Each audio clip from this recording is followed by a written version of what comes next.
tu pensais que devenir adulte, c'était avoir la liberté? Après cette vidéo, tu risques de revoir la définition que tu avais du mot liberté. En France, il faut déclarer à peu près tout ce qu'on fait, toutes les étapes de la vie, et on ne réalise pas à quel point on a de choses à faire quand on est plus jeune, quand on débute dans la vie d'adulte, parce qu'on a l'habitude un petit peu que ces démarches soient faites pour nous, par les parents, et on ne réalise pas toujours toutes ces choses à faire, et c'est bien d'apprendre à les faire. De la même façon que quand on est à l'océan, si vous êtes à la côte landaise, sur la côte landaise, il vaut mieux faire face à l'océan pour voir les vagues arriver. Si vous tournez le dos, ça ne va pas empêcher les vagues de venir, mais par contre, risque de vous plaquer au sol et ça va vous faire mal. Alors qu'au moins, si vous les voyez arriver, vous comprenez ce qui vous arrive et vous savez quoi faire. Alors, on va regarder un petit peu ensemble. On va faire le point un petit peu des différentes choses qui existent, dont il faut s'occuper quand on est adulte. La première chose, là je m'appuie sur un document, un petit PDF que je vais mettre téléchargeable dans la description de la vidéo, comme ça vous pourrez avoir tous ces éléments pour pouvoir faire votre propre suivi et vous y repencher dessus. Donc la première chose, le premier point, c'est un petit peu tous les documents de base qu'il faut avoir et qu'il faut faire, tout simplement quand on est un citoyen, juste pour avoir le droit d'exister dans la légalité en France. Donc il va falloir avoir une carte d'identité, il faut la mettre à jour tous les 10 ans. Donc ça c'est important de le savoir. C'est en particulier là, vous commencez la vie adulte, donc principe, la puberté, là, elle est passée, vous allez commencer à moins changer physiquement, donc c'est bien d'avoir une carte d'identité qui vous ressemble, histoire qu'on vous reconnaisse sur la photo, c'est pas trop mal. Donc là, quand vous arrivez à 18-20 ans, c'est un petit peu un bon moment pour faire votre carte d'identité. Ça, c'est si vous allez rester dans les limites de l'Union européenne. Si jamais vous sortez des limites de l'Union européenne, à ce moment-là, il va vous falloir un passeport. Autant la carte d'identité, c'est gratuit, c'est une démarche que vous pouvez faire auprès de votre mairie. Maintenant, on peut le faire souvent sur le site internet, il n'y a pas besoin de se déplacer toujours. Le passeport, ça va être un peu plus compliqué. Bon, surtout, il faut s'y prendre en avance. Si jamais vous avez l'intention de voyager et que vous y prenez au dernier moment, vous risquez d'être surpris. Donc il vaut mieux le faire en avance, plusieurs mois en avance, en particulier où vous habitez en France, ça risque d'être très long les délais. Et là par contre c'est quelque chose de payant. Le passeport, il va falloir payer pour l'avoir, il sera aussi renouvelable tous les 10 ans. Donc à garder à jour aussi ce qu'on appelle un justificatif de domicile. Jusqu'à présent, vous n'avez peut-être pas forcément eu l'utilité, ou alors c'est vos parents qui vous l'ont donné, mais quand vous quittez le domicile des parents et que vous avez votre propre appartement ou autre, il va falloir faire toute une série de choses, et notamment dans toutes ces démarches que vous allez faire, on va vous demander souvent un justificatif de domicile. Donc ça, vous pourrez le faire avec une facture d'électricité, notamment d'eau, de gaz, ou la mairie peut aussi vous fournir ça. Et si vous n'avez pas un logement qui est à votre nom, si vous n'êtes ni propriétaire ni locataire, mais que vous êtes hébergé à titre gratuit, par exemple chez vos parents toujours, mais vos parents à ce moment-là, ils peuvent donner leur justificatif de domicile à eux et faire une petite attestation, un petit courrier qu'on appelle une attestation sur l'honneur, comme quoi ils déclarent que vous habitez bien chez eux à titre gratuit. Donc ensuite, il va falloir vous inscrire sur les listes électorales, et ça ce sera vrai aussi si vous déménagez, de vous assurer que dans votre nouvelle commune, vous soyez inscrit sur les listes, sinon vous allez vous retrouver embêté à ne pas pouvoir voter.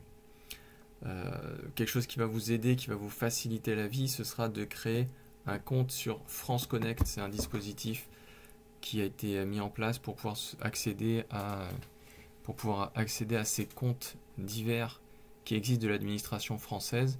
C'est un petit peu un identifiant unique qui vous permettra de ne pas avoir à vous rappeler ou noter tous les identifiants et mots de passe que vous avez dans toutes les différentes institutions qui existent, tous les différents organismes, mais au moins d'avoir celui-ci. Bon, bien sûr, c'est mieux de noter et d'avoir tous ces identifiants et ces mots de passe, mais au cas où, ça facilite un petit peu la vie si jamais vous avez oublié l'un de ces identifiants. Ensuite, au niveau des finances, il va falloir ouvrir un compte bancaire si ce n'est pas déjà fait. En principe, la plupart d'entre vous, vous aurez déjà un compte bancaire, mais sinon, il va falloir le faire. Avoir un compte bancaire et s'assurer qu'on a toujours un RIB à jour. Si vous déménagez, de la même façon, il va falloir très certainement faire un changement d'agence auprès de votre banque et un changement d'adresse, etc.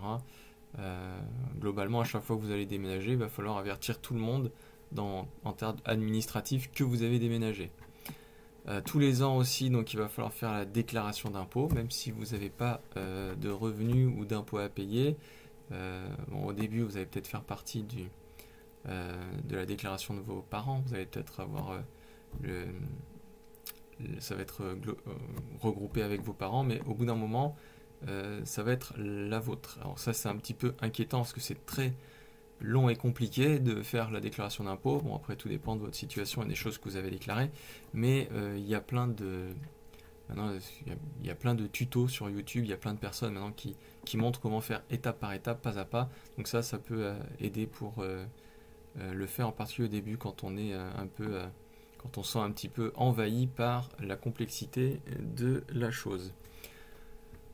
Ensuite, il va falloir tenir votre propre budget, vous assurer de payer tout à temps, que ce soit les différentes assurances, loyers, abonnements que vous allez avoir. Et voilà, on reviendra dessus, mais moi ce que je vous invite, c'est vraiment de regrouper tous ces paiements, tous ces prélèvements que vous avez plutôt en début du mois, juste après que vous recevez votre revenu, d'avoir tous vos prélèvements faits comme ça. Vous n'allez pas être surpris dans le mois d'un autre prélèvement qui arriverait en décalé et qui pourrait un petit peu vous pourrir votre budget.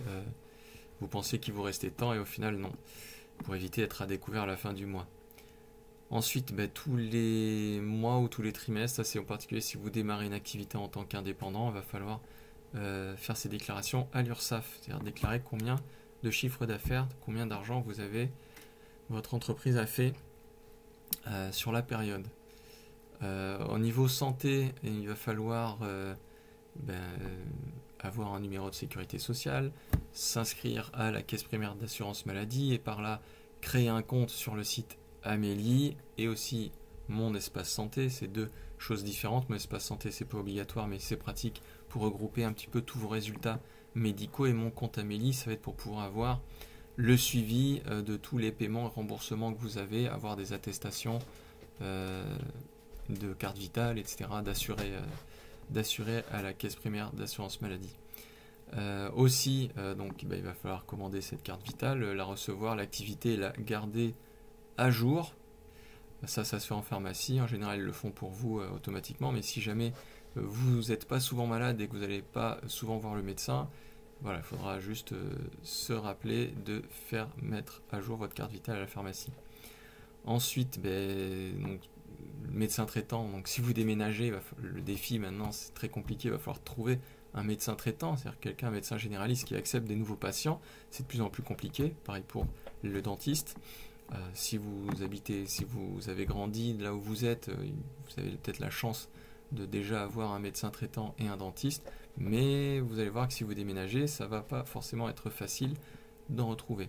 Ensuite, il va falloir souscrire une mutuelle, une complémentaire santé. Ça, c'est pas obligatoire, mais ça peut être pratique, en particulier si vous avez des frais dentaires ou des lunettes, des lentilles, des choses comme ça. Donc là, il va falloir comparer un petit peu, voir qu'est-ce qui correspond à votre profil et à vos besoins. Ensuite, ça je vous ai déjà dit, mettre à jour sa carte vitale.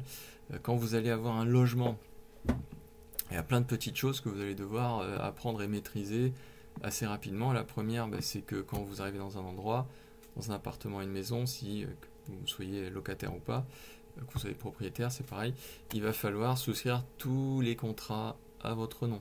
Électricité, il y a plusieurs fournisseurs, il faudra choisir celui que vous voulez, sauf si vous êtes dans une régie, dans quel cas vous n'avez pas le choix.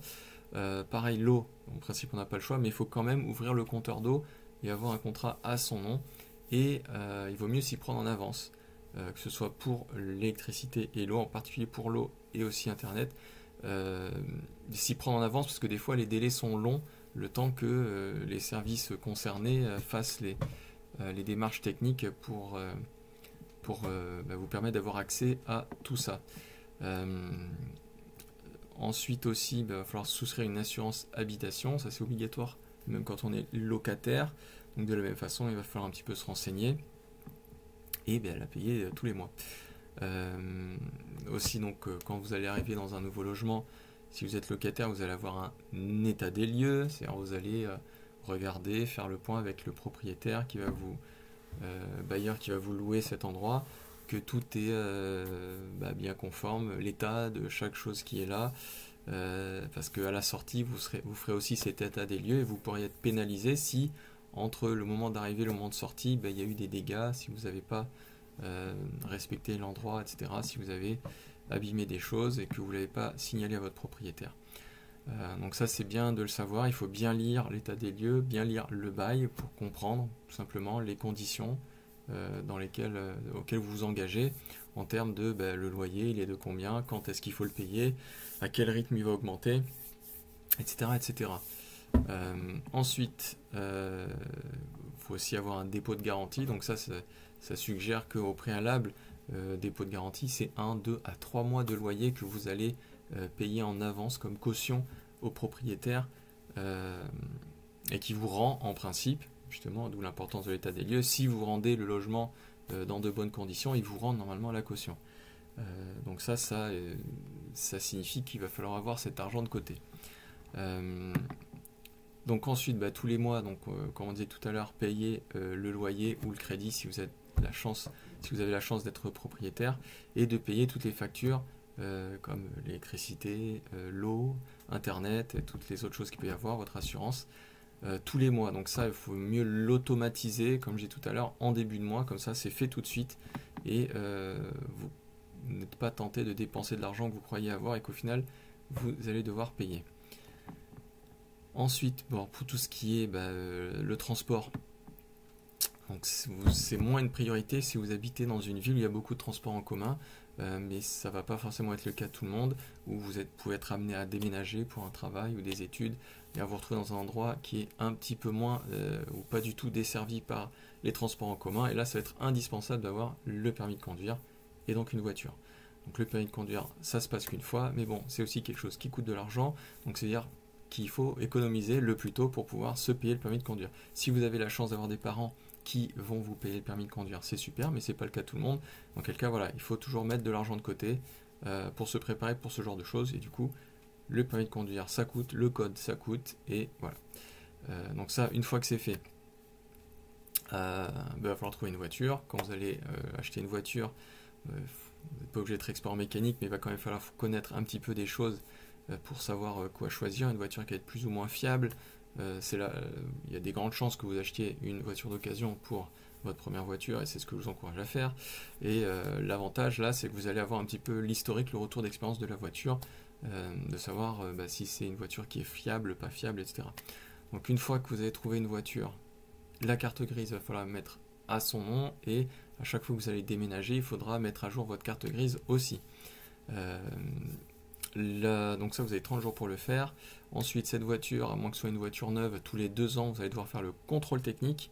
Donc ça, c'est quelque chose qui va vous coûter peut-être 70 € à peu près, ça dépend où vous êtes, mais c'est pas forcément quelque chose de cher, mais il faut le faire. Il faut le faire, et c'est une obligation à laquelle vous devez vous soumettre, et il ne faut pas oublier, sinon vous risquez d'être embêté et d'avoir des amendes pour ça.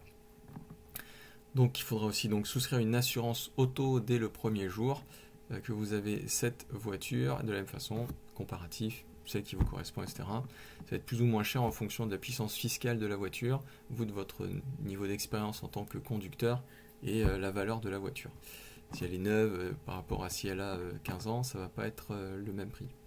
Ensuite, dans toutes les petites choses de la vie, à chaque fois quand vous allez déménager, tous ces organismes-là auxquels vous êtes affilié, que ce soit la banque, la CAF, votre compte Amélie, les impôts, etc., il va falloir déclarer à chaque fois que vous avez changé d'adresse. Sinon, vous risquez de recevoir des courriers, des informations à la mauvaise adresse, et vous n'étiez pas au courant, et vous allez l'avoir dans l'os. Du coup, là, j'en profite, ça veut dire aussi à un moment ou à un autre, vous allez très certainement devoir vous inscrire, créer un compte à la CAF. En particulier, si vous allez avoir des enfants, voilà, ou si vous avez une situation un petit peu particulière, si vous avez un handicap notamment, mais ça en général vous allez être accompagné, vous allez être informé, soit par une assistante sociale, soit par les personnes qui vous ont suivi dans le processus de diagnostic. Et tout simplement, si vous n'avez pas beaucoup de revenus, la CAF, c'est aussi ce qui va vous permettre d'avoir l'aide au logement. Quand vous êtes étudiant, ça a un nom, et après, même quand vous n'êtes plus étudiant, ça existe toujours, ça s'appelle l'APL. Il y a d'autres dispositifs, je ne suis pas spécialiste de la CAF, mais voilà, vous pouvez vous renseigner auprès de la CAF. Donc le compte Amélie, l'impôt c'est pareil, il faudra créer un compte, la mutuelle, voilà. De toute façon maintenant il faut créer un compte partout, il faut avoir des identifiants, des mots de passe partout, et il faut changer ces mots de passe, qu'ils soient complexes, etc. Il faut les noter, il ne faut pas les noter, mais en tout cas il faut se rappeler tout. Voilà, bon en tout cas soyez organisés, trouvez la méthode qui va vous correspondre pour pouvoir garder la trace de toutes ces choses qui existent. Et du coup voilà, si à un moment que ce soit à la naissance ou au décès, c'est pareil, il faut faire des déclarations à la mairie de la naissance ou du décès de quelqu'un dans votre famille. Donc la naissance, c'est seulement si vous êtes parent, bien sûr. Vous n'allez pas déclarer les enfants des autres, mais vous allez pouvoir déclarer vos enfants. Vous avez, je crois, 5 jours pour le faire après la naissance, à la mairie de la commune de la naissance. Et voilà, pareil, quand il y a le décès d'un proche, si c'est à vous qu'incombe la responsabilité de s'en occuper, il va falloir déclarer à la mairie, contacter les pompes funèbres, etc., voir les assurances qui existaient. Voilà, donc c'est pas forcément simple, mais c'est bien d'avoir toutes ces informations au préalable. Et du coup, moi, ce que je vous invite à faire, c'est vraiment d'organiser vos documents, tous vos documents administratifs, le mieux possible. Vous pouvez le mettre sur un ordinateur, ayez une copie sur plusieurs appareils ou sur un disque dur externe, éventuellement sur un cloud ou imprimé aussi, parce que voilà, si jamais vous êtes cambriolé, on vous vole votre ordinateur ou votre téléphone portable, et vous n'avez plus rien, vous n'avez plus de papier. Vous voyez bien, si votre maison prend feu, les documents ça brûle aussi, d'où l'intérêt du cloud. En gros voilà, c'est bien d'avoir un petit peu tous ces documents importants sécurisés dans différents endroits, de façon à ce que vous puissiez avoir l'historique retrouvé, tous ces documents, parce que en France, quoi que vous fassiez, il y a toujours une autorisation quelque part à demander à un organisme, et si vous voulez pas être embêté, c'est bien d'avoir toutes ces choses à jour. Voilà, donc j'espère que ça vous a pas trop fait peur, mais il vaut mieux connaître, être informé de toutes ces choses pour pas être surpris, éviter des problèmes, éventuellement des sanctions, des amendes ou des complications. Et voilà, plus on s'y prend tôt, plus on apprend toutes ces choses-là, moins ce sera lourd, moins ce sera pesant, moins ce sera énergivore. Malheureusement, c'est quelque chose que vous devrez faire toute votre vie, donc c'est important de commencer à l'apprendre tôt. Si jamais vous avez remarqué quelque chose que j'ai oublié, c'est possible, il y a tellement de choses, là j'ai essayé de faire général, mais n'hésitez pas à mettre un commentaire et à expliquer, voilà, ça j'aimerais bien en savoir plus ou quoi, etc. Je vais essayer d'aller plus dans le détail à l'avenir sur certains de ces points et sur certaines de ces thématiques, mais sur cette chaîne Level Up Adulting, j'aimerais vraiment prendre le temps de discuter de toutes ces choses qu'on doit apprendre à connaître, à faire. On ne l'apprend pas forcément à l'école, mais c'est des choses qui nous accompagnent toute la vie et des choses qu'il faut savoir. Du coup, je vous invite à aimer la vidéo si elle vous a plu, faire un commentaire si jamais il y a quelque chose qui vous a surpris ou qu'il y a quelque chose dont vous voudriez parler, et aussi surtout à vous abonner de façon à ce que j'ai plus d'abonnés et plus de visibilité pour pouvoir continuer à discuter de ces choses-là. Je vous souhaite une bonne semaine et à bientôt.